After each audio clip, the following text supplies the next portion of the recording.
Ramblin' Man here with news hot off the presses. Maybe you've already seen it. We're going to talk about it here. A private equity firm has purchased a majority stake in Indian motorcycles. Now, majority stake can be 50.1% all the way up to 99.9%, right? We don't know. They didn't say. But, it's 50.1% or more of the company they bought. Polaris is touting this as freeing them up to focus on their most successful, profitable growth areas. And of course, the new owners are saying this is great. They're going to invest and build up Indian to even greater heights. Indian made a similar comment. So let's just talk some numbers on here. For the 12 months ending June 30th, 2025, Indian Motorcycles contributed about 478 million in revenue to Polaris. I don't know about profit.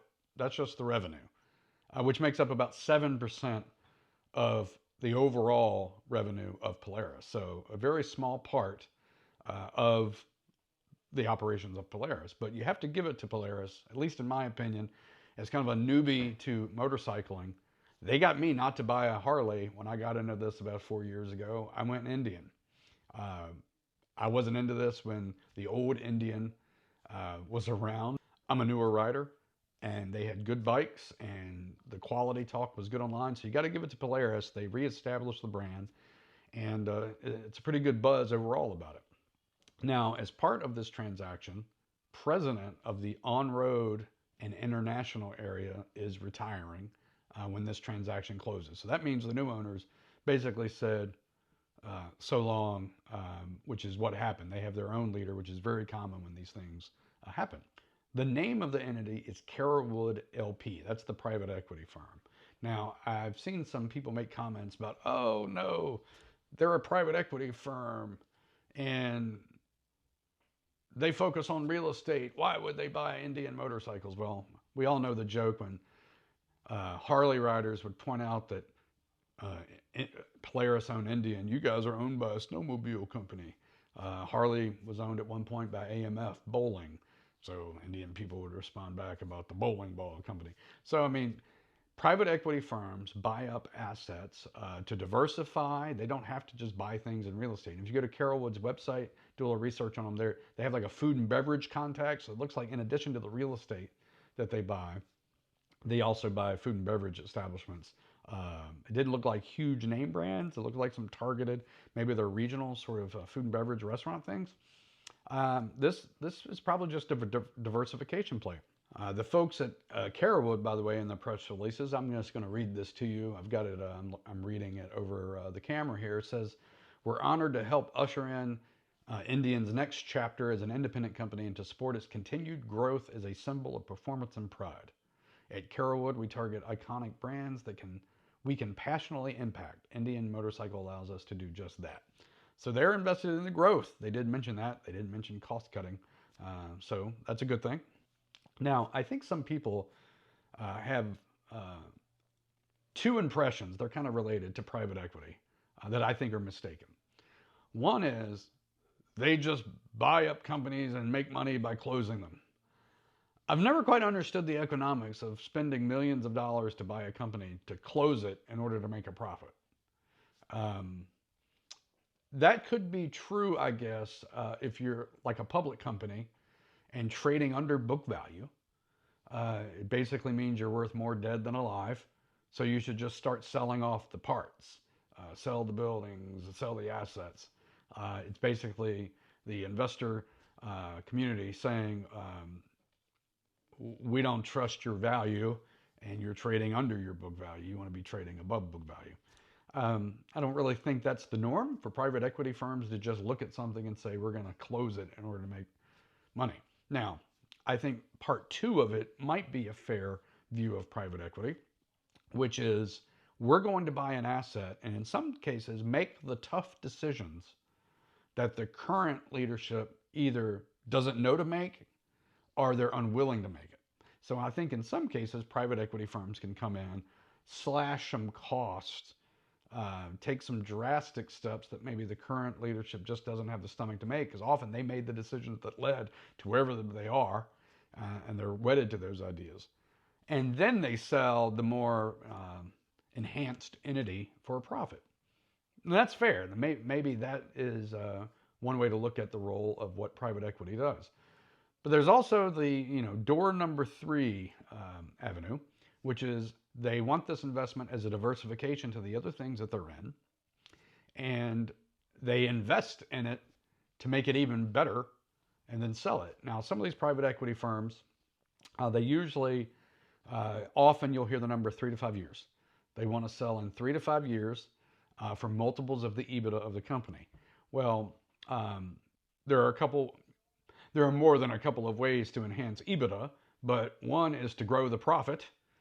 Two is to cut cost, and they can go hand in hand. People get really focused on the cutting cost. But a lot of firms will invest the money, or maybe they have some complementary things. This is a real estate private equity firm. One of the complaints we've had about Indian is lack of dealerships. Maybe they own some real estate where some dealers can open and have a foot in the door with some real estate deals that bring added value to the Indian brand. That's an optimistic way to think about it. The other thing is, going back to this thing about why would private equity that's focused on real estate buy this motorcycle company? Private equity firms normally do two things, at least two things, when they buy a company. One is they put their own leader in, which has already been announced here. We're going to talk about that. And the second thing they sit on the board of the company. Usually they'll have, if they've bought a majority stake, it'll be influenced, how many seats they have on the board, probably 2 or 3. I don't know how many are on the board now.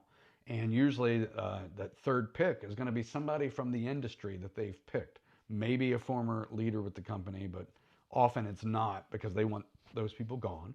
But that's one way private equity people, if you're not an expert in that line of business, you bring in somebody that is and put them on the board as your kind of neutral party that's there to give the board and the employees, the executive leaders of that company advice. Now, they have announced that upon the closing of this transaction, they have selected Mike Kennedy to be CEO of the new Indian. Now, Mike Kennedy, I didn't know him. I haven't been motorcycling long enough to know all the key players, but I looked him up. He's a 30-year veteran of motorcycling. He served as CEO of a company called Rumble On, the nation's largest power sports dealership group. A lot of you like the company Vance and Hines that makes like aftermarket exhaust systems. A lot of people have recommended their products to me. This guy was president and CEO of that company. And the part that got my attention in the press release and in my own research was this guy spent 26 years of his 30-plus career at Harley-Davidson in different leadership roles. Now, that could be good or bad.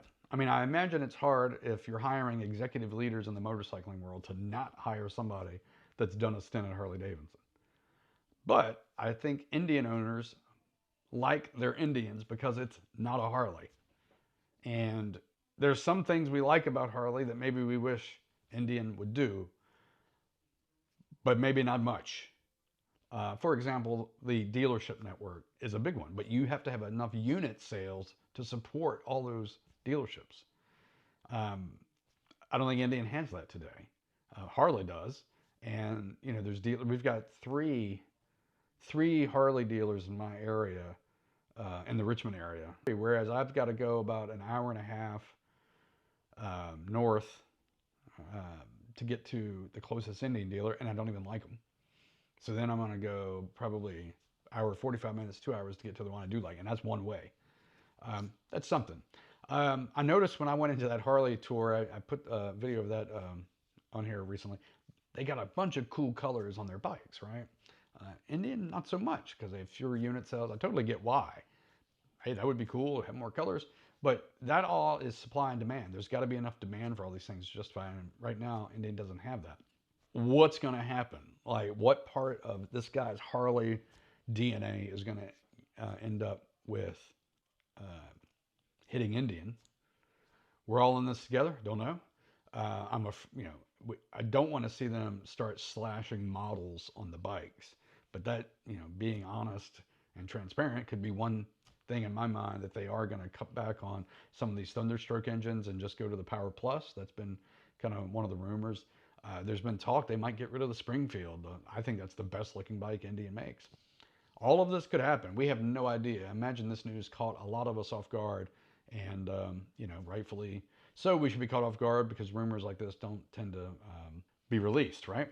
Now, as far as continuity, Indian has, for its part, said they are retaining a small equity position in the new company when the transaction closes. Now, that could have been a requirement of the deal behind the scenes, that the new owners said, look, in order for us to trust the data you're giving us, and they've done their due diligence, we want you to retain a small equity position as a vote of confidence in what we're doing, and so that we can say that on the press release. Or maybe Polaris just has decided that, hey, it's a good side bet for us to retain a small equity position. They didn't say what that position was or how much it was.